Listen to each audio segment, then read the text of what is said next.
Assalamualaikum warahmatullahi wabarakatuh. Perkenalkan, nama saya Siti Masyita Rahmi dengan NIM 23051501010. Saya dari Program Studi Pendidikan Bahasa dan Sastra Indonesia, Fakultas Bahasa dan Sastra Kelas A, Universitas Negeri Makassar. Tujuan dari video ini dibuat untuk memenuhi tugas dari Ibu Sakinah Fitri, SS, SPD, MPD, selaku dosen mata kuliah keterampilan menyimak. Adapun tugas yang diberikan ialah membuat video pembelajaran keterampilan menyimak pada kelas tinggi sekolah dasar. Untuk itu, saya mengambil materi menentukan makna tersirat yang diajarkan pada kelas tinggi di sekolah dasar kelas 6. Baiklah teman-teman, langsung saja kita ke pembahasan videonya. Nah, ini dia yang akan menjadi pembahasan kita hari ini. Yang pertama itu pengertian. Pengertian yang dimaksud di sini ialah pengertian makna tersirat. Jadi, sebelum kita mempelajari teknik menyimak dalam sebuah pengajaran di kelas tinggi di sebuah kelas dasar, di mana yang menjadi topik kita ialah mengungkap makna tersirat, tentunya kita harus mengetahui terlebih dahulu makna tersirat ini apa sih. Lalu pada bab kedua kita akan mempelajari teknik menyimak efektif. Nah, tentunya menyimak efektif di sini diperuntukkan untuk mengetahui atau menemukan makna tersirat yang ada pada suatu teks atau percakapan. Lalu terakhir kita akan mengevaluasi efektif. Artinya di sini setelah mempelajari teknik menyimak efektif ini, tentunya kita harus mengetahui atau mengukur kemampuan kita atau kemampuan anak didik untuk memahami informasi yang telah disampaikan sebelumnya. Baiklah, kalau seperti itu langsung saja kita masuk pada materinya. Apa itu makna tersirat? Jadi, makna tersirat adalah makna yang tersembunyi di dalam teks sehingga maksud dan tujuan penulis belum bisa diketahui secara pasti. Artinya, informasi tersirat tidak tertulis secara langsung di dalam teks yang dibaca maupun di dalam teks yang didengarkan. Ini biasanya disampaikan melalui penggunaan kata-kata kiasan yang dalam bahasa sastra itu disebut dengan makna konotasi. Selanjutnya, bagaimana cara menentukan makna tersirat?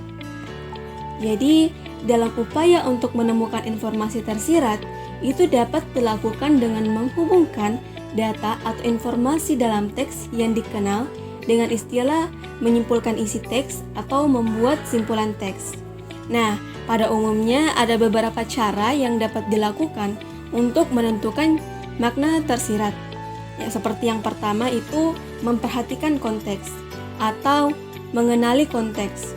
Jadi, peran konteks di sini sangat penting untuk memahami makna tersirat yang disampaikan.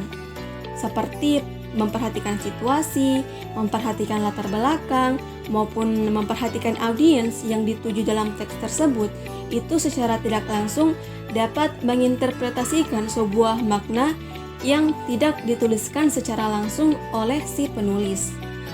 Lalu yang kedua, menganalisis kata kunci atau mencermati kata kunci. Nah, di sini ketika kita mendengarkan sebuah teks dibacakan ataupun kita sendiri yang membaca teks, kita dapat mencari kata kunci yang bahwasanya bisa mengisyaratkan adanya makna lebih di dalam di balik makna harfiah. Misalnya penggunaan kiasan, ironi, sindiran, dan lain-lain. Nah, biasanya penulis memang menggunakan kata kiasan, ironi, sindiran di dalam sebuah teks untuk menyiratkan suatu makna. Oleh karena itu, perlulah dipahami penggunaan kata-kata demikian. Nah, yang ketiga, menghubungkan dengan pengetahuan yang sudah ada atau dengan pengetahuan umum. Jadi, ketika kita mendengarkan seseorang membacakan teks ataupun kita sendiri yang membaca teks, kita secara tidak langsung bisa mengaitkan teks tersebut dengan pengetahuan atau informasi umum yang telah dimiliki sebelumnya untuk menangkap makna tersembunyi di baliknya. Nah, dengan demikian, ketika kita bisa memperhatikan hal-hal seperti mengenali konteks, menganalisis kata kunci, menghubungkan dengan pengetahuan yang sudah ada, hal tersebut akan membuat kita lebih mampu menangkap pesan dan makna tersirat di balik makna harfiah suatu teks. Lalu, pentingnya menemukan makna tersirat. Menemukan makna tersirat atau makna yang lebih dalam suatu teks, percakapan atau situasi tentu sangat penting. Nah, di sini ada beberapa poin penting untuk menemukan makna. Seperti yang pertama itu memahami konteks dan suasana, seperti yang telah dijelaskan tadi. Nah, makna tersirat akan membantu kita untuk memahami konteks dan nuansa di balik kata-kata yang diucapkan atau dituliskan. Nah, hal ini dapat memungkinkan kita untuk menginterpretasikan makna yang lebih lengkap dan tidak hanya terpaku pada makna secara harfiah saja. Yang kedua, akan membangun hubungan yang baik.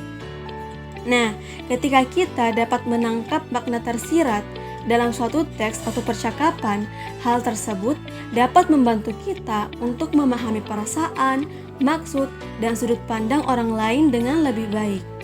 Ini dapat meningkatkan empati dan membangun hubungan yang lebih dalam dan bermakna kepada lawan bicara kita. Lalu yang ketiga, menghindari kesalahpahaman.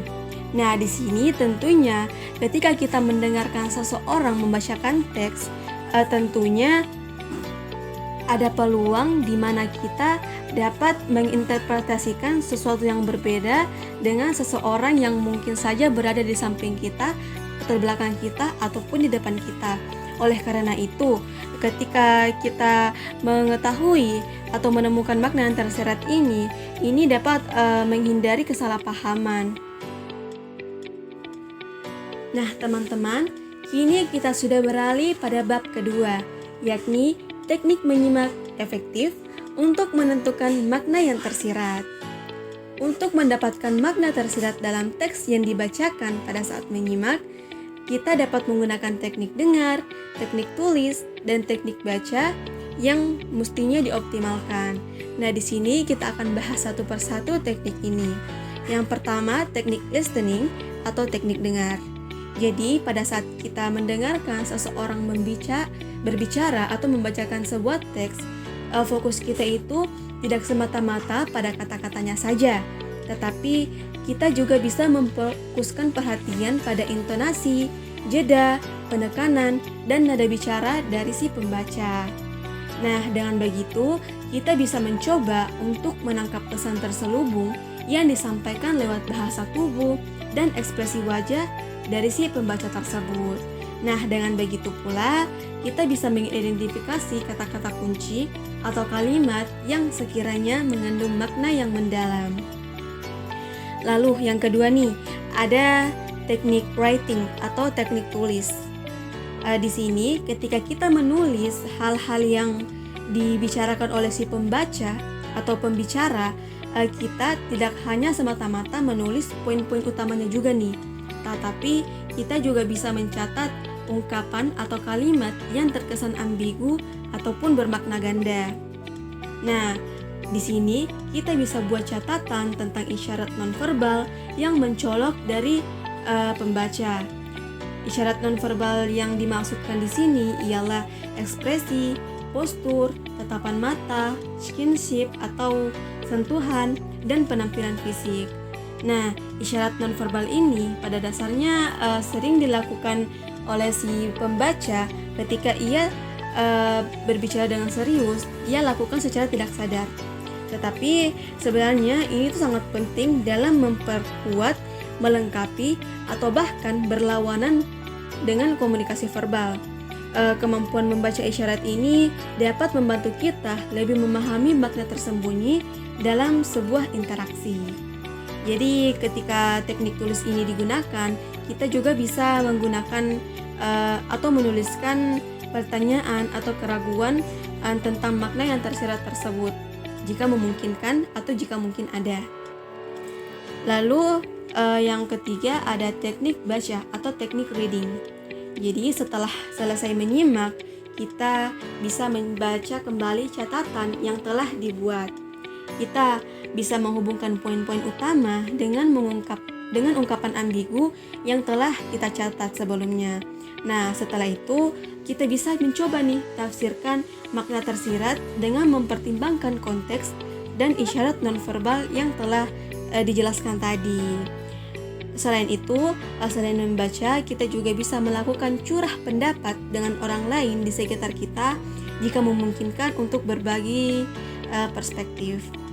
Nah, teknik ini tidak hanya membantu kita untuk menangkap isi teks, tetapi juga dapat membantu kita untuk menangkap makna terselubung di baliknya melalui pengamatan cermat terhadap bahasa verbal dan nonverbal dari si pembaca.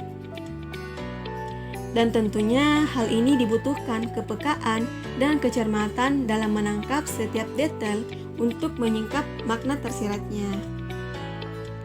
Selanjutnya, kita beralih pada bab ketiga, yakni evaluasi efektif. Nah, tentunya evaluasi efektif ini merupakan proses untuk mengukur dan menilai kemampuan siswa untuk memahami informasi yang telah disampaikan sebelumnya. Nah, dalam teknik evaluasi sendiri ini kita dapat menggunakan dua cara, yaitu kembali mengulang dan menentukan makna. Jadi, pada kembali mengulang, kita bisa memberikan arahan kepada peserta didik atau siswa untuk menceritakan ulang apa yang telah dipaparkan sebelumnya. Lalu, kita juga bisa membuat mereka untuk permainan perang. Jadi kita dapat menyuruh mereka untuk melakukan permainan perang sederhana bersama anak-anak yang lainnya. Kita bisa meminta mereka untuk memperagakan situasi tertentu dengan mengekspresikan emosi melalui gerak tubuh dan ekspresi wajah. Lalu selanjutnya kita bisa pertanyakan makna apa yang tersirat dari gerak tubuh ataupun ekspresi wajah tersebut. Lalu dalam teknik kembali mengulang, kita dapat membuat mereka berdiskusi kelompok. Kita bisa membagi anak-anak menjadi kelompok kecil dan berikan mereka skenario sederhana yang mengandung makna tersirat. Di sini kita bisa meminta mereka untuk mendiskusikan dan mempresentasikan interpretasi mereka di depan kelas. Lalu yang kedua, menentukan makna. Nah, dalam menentukan makna, tentunya kita bisa melakukan permainan tebak ekspresi. Seperti kita pertama menyiapkan kartu bergambar dengan berbagai ekspresi wajah. Lalu kita bisa meminta seorang anak untuk memperagakan ekspresi tersebut tanpa mengeluarkan suara. Sedangkan anak-anak yang lain menebak makna tersirat dari ekspresi yang diperagakan tersebut. Lalu yang kedua, tentunya dengan kuis. Tentunya kita sebagai pembaca telah mengetahui makna apa saja yang tersirat dalam sebuah teks. Oleh karena itu, kita bisa memainkan sebuah kuis dengan menanyakan kepada anak-anak bahwa dari kata tersebut memiliki makna apa, sehingga anak-anak dapat menjawab secara lisan atau melalui gambar atau lukisan sederhana sebagaimana kemampuan mereka. Baiklah, itu tadi pembahasan kita terkait keterampilan menyimak untuk menentukan sebuah makna yang tersirat yang diajarkan di kelas tinggi sekolah dasar. Semoga pemaparan materi ini dapat membantu banyak orang. Itu saja dari saya, lebih dan kurangnya mohon dimaafkan. Wassalamualaikum warahmatullahi wabarakatuh.